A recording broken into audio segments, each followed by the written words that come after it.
বর্তমানে একটি শর্ট চ্যানেলের সমস্যা এটা নয় যে সেই চ্যানেলের ভিডিওতে ভিউজ আসে না, বরং সেই চ্যানেলের সবচেয়ে বড় সমস্যা হলো সেই চ্যানেলে 100, 200, ইভেন অনেক সময় কয়েক হাজার ভিউজ তো চলে আসে, কিন্তু সেটা কিছুদিন না যেতেই হঠাৎ করে ভিউজ আসা বন্ধ হয়ে যায়। এখন অন্যান্য ক্রিয়েটররা যেখানে ভিডিও আপলোড দিলেই তাদের ভিডিওতে লাইফ টাইম ভিউজ আসতেই থাকে, সেখানে তুমি কি এমন ভুল করছো যার কারণে তোমার ভিডিও আপলোডের 5-6 দিনের মাথায় সেই ভিডিওতে ভিউজ আসা বন্ধ হয়ে যায়? সেই প্রশ্নেরই উত্তর দিব তোমাদের করা মাত্র একটা ভুলের মাধ্যমে, যেগুলি বড় ইউটিউবাররা তাদের ভিডিওতে না করলেও তুমি কিন্তু তোমার প্রতিটি ভিডিওতেই করে যাচ্ছ। তাই হাতে সময় ও মনে ধৈর্য নিয়ে দেখতে থাকো। মিস্টেক নাম্বার 1, লো সেশন টাইম। একটা চ্যানেলের ভিডিওতে যত বেশি সেশন টাইম থাকবে, ইউটিউব সেই ভিডিওকে তত বেশি বেশি মানুষের সামনে রিকমেন্ড করবে। এখন তোমার মনে প্রশ্ন আসছে যে এই সেশন টাইমটা আবার কি, আর সেটার কারণে কেন আমাদের ভিডিওতে হঠাৎ ভিউজ আসা বন্ধ হয়ে যায়? ফর এক্সাম্পল, ধরো তুমি অনেক পরিশ্রম ও অনেক সময় দিয়ে একটি শর্ট ভিডিও তৈরি করেছো, যেটা এডিটিং, ভয়েস ওভার আসলেই অনেক সুন্দর হয়েছে, এবং তুমি সেটা ইউটিউবে আপলোড করার সাথে সাথেই সেটাতে প্রচুর পরিমাণ ভিউজে চলে এসেছে। এখন তোমার যেহেতু একটা ভিডিও মানুষ পছন্দ করেছে, তাহলে অ্যালগরিদমের প্রেডিকশন অনুযায়ী মানুষ তোমার অন্যান্য ভিডিওগুলোকেও পছন্দ করবে, যার কারণে সে তোমার অন্যান্য ভিডিওগুলোকেও অডিয়েন্সদের সামনে রিকমেন্ড করতে থাকে। এখন যদি অধিকাংশ মানুষ শুধুমাত্র তোমার চ্যানেলের ওই নির্দিষ্ট ভিডিওটাই দেখে আর অন্যান্য রিকমেন্ড করা ভিডিওগুলো না দেখে, তাহলে সেটা মানুষও কিংবা অ্যালগরিদম যে কেউই সহজে এটা বুঝতে পারবে যে ওই চ্যানেলটি নিশ্চয়ই তার ভিডিওতে এমন কিছু মিস ইনফরমেশন দিচ্ছে, যার কারণে অধিকাংশ মানুষ তার ওই একটা ভিডিওই দেখছে আর বাকি ভিডিওগুলো দেখতে চাইছে না, যার ফলে সে ধীরে ধীরে তোমার ভিডিওর ইমপ্রেশন মানুষের সামনে পাঠানো বন্ধ করে দেয়। আর সেই কারণেই তুমি তোমার ভিউজের মধ্যে এরকম একটা স্ট্রেট লাইন দেখতে পাও। এখন এইটার মাধ্যমে ইউটিউব আমাদেরকে বোঝাতে চায় যে তোমার একটা ভিডিওতে যত ভিউজই আসুক না কেন, সেটা যদি অডিয়েন্সদের তোমার অন্যান্য ভিডিও দেখতে আগ্রহী না করে, তাহলে ইউটিউব একটা সময় পর তোমার সেই ভিডিওর ইমপ্রেশন দেওয়া বন্ধ করে দিবে। আর এটাকেই বলে অডিয়েন্স সেশন টাইম। একটা চ্যানেল তার একাধিক ভিডিওর মাধ্যমে একজন অডিয়েন্সকে কত সময় ইউটিউবের প্ল্যাটফর্মে ধরে রাখতে পারছে, সেই সময়টাকেই বলা হয় অডিয়েন্স সেশন টাইম। এটা যদি তুমি বাড়াতে পারো, তাহলে অ্যালগরিদম কখনোই তোমার একটা ভিডিওতে হঠাৎ ভিউজ দেওয়া বন্ধ করবে না,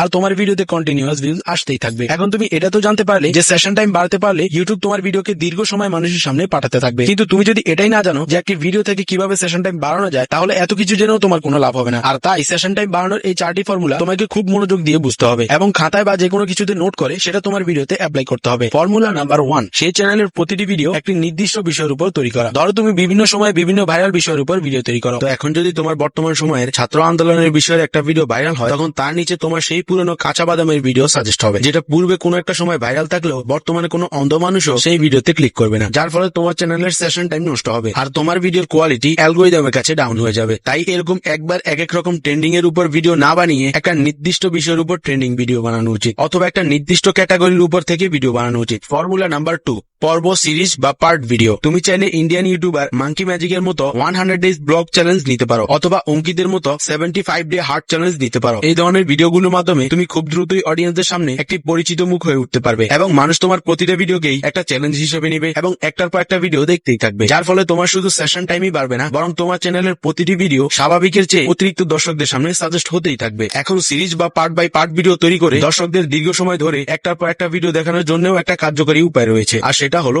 ইন্ট্রিগিং স্টোরি লাইন তৈরি করা। তোমার সিরিজে বা পার্ট ভিডিওর জন্য এমন একটি আকর্ষণীয় গল্প তৈরি করো যা দর্শকদের তোমার ভিডিওর প্রতি আগ্রহী করে রাখবে। প্রতিটি ভিডিও শেষে একটি টুইস্ট বা ক্লিপ হ্যাঙ্গার যোগ করো যা দর্শকদের পরবর্তী পার্ট দেখানোর জন্য উৎসাহিত করবে। ফর এক্সাম্পল, গল্পের মাঝে ও শেষে এমন একটি রহস্য রেখে ভিডিও শেষ করো যা পরবর্তীতে দর্শকরা দেখতে পাবে। ফর্মুলা নাম্বার 3, সঠিক দৈর্ঘ্যের শর্ট ভিডিও তৈরি করা। তুমি হয়তো খেয়াল করে থাকবে অনেক বড় বড় শর্ট ক্রিয়েটর রয়েছে যারা তাদের শর্ট ভিডিও 1 মিনিটে তৈরি করে, আবার অনেক বড় বড় শর্ট ক্রিয়েটর রয়েছে যারা তাদের শর্ট ভিডিও 15 সেকেন্ডেরও কম সময়ে তৈরি করে। এখন এগুলি দেখার পর তোমার আসলে কি করা উচিত? এখানে এমন কিছু ক্যাটাগরি ভিডিও রয়েছে যেগুলির জন্য 1 মিনিটের শর্ট ভিডিও তৈরি করা উচিত, আবার এমন কিছু ক্যাটাগরি ভিডিও রয়েছে যেগুলির জন্য শর্ট ভিডিও তৈরি করলে তোমাকে 15 সেকেন্ডের কমই তৈরি করা উচিত। ফর্মুলা নাম্বার 4, দর্শকদের সাথে যোগাযোগ রাখো এবং তাদের কমেন্টের উত্তর দাও। তাদেরকে কমিউনিটি পোস্টের মাধ্যমে বা ভিডিওর মাধ্যমে জানাও যে তোমার নতুন ভিডিও কবে আসতে চলেছে। তা যদি কোনো সমস্যায় পড়ে, তাহলে তারা যাতে তোমার সাথে যোগাযোগ করতে পারে সেই ব্যবস্থা রাখো। ধরো তুমি একটি রান্নার ভিডিও তৈরি করেছো, যেখানে তুমি সেই ভিডিওর মধ্যে বিরিয়ানিতে এমন একটা সিক্রেট রেসিপি দিয়েছো যেটা জানার জন্য একজন অডিয়েন্স সেই ভিডিওতে কমেন্ট করেছে। তখন তুমি চাইলে তাকে সেই কমেন্টের মাধ্যমে অথবা পার্সোনালি তোমার কোনো ফেসবুক গ্রুপ অথবা হোয়াটসঅ্যাপ গ্রুপের মাধ্যমে তাকে সেই বিরিয়ানির সিক্রেট রেসিপির কথা বলতে পারো, অথবা সেটা কিভাবে আরো ভালোভাবে তৈরি করা যায় সেটা বলতে পারো। এতে করে দর্শকদের তোমার উপর ধীরে ধীরে বিশ্বাস জন্ম হবে, যার ফলে ভবিষ্যতে যখনই তুমি কোনো ভিডিও রিলিজ করবে, তখন এই ধরনের দর্শকরাই তোমার ভিডিও তোমার চ্যানেলের মধ্যে ঢুকে হলেও দেখবে। এখন আমি তোমাকে এইটা তো বলে দিয়েছি যে কিভাবে তুমি একজন অডিয়েন্সকে তোমার একটা ভিডিওর সাথে সাথে অনেকগুলো ভিডিও দেখাতে পারবে, যাতে তোমার সেশন টাইম বৃদ্ধি হয় আর তোমার ভিডিওতে ভিউজ আসা বন্ধ না হয়।